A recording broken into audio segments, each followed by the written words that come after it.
Bab 7, Zikir sebagai rahasia kehadiran tanpa kata.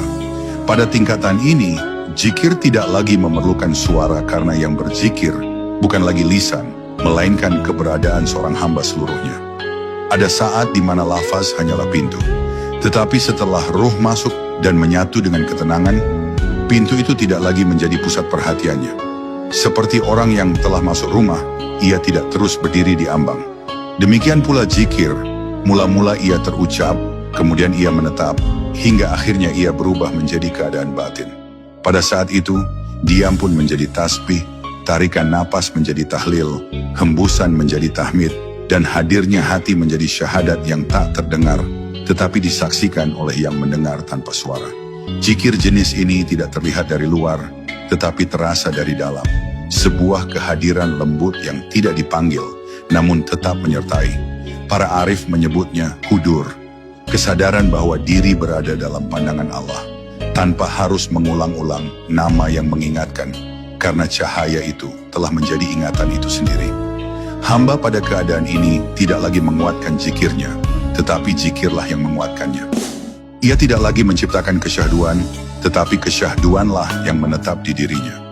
Ia tidak lagi mengusahakan kekhusyukan, sebab kehadiran Allah telah menjadi gravitasi yang menenangkan setiap ruang kesadarannya.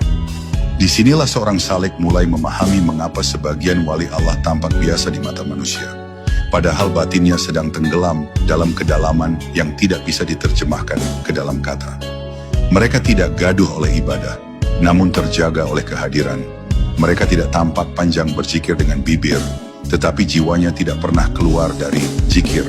Ini karena zikir mereka bukan lagi panggilan, tetapi penyaksian. Bukan lagi permohonan, tetapi keberlangsungan hidup ruh dalam arus ingatan ilahi. Mereka tidak lagi mengingat Allah sesekali. Mereka hidup di dalam ingatan Allah secara terus-menerus.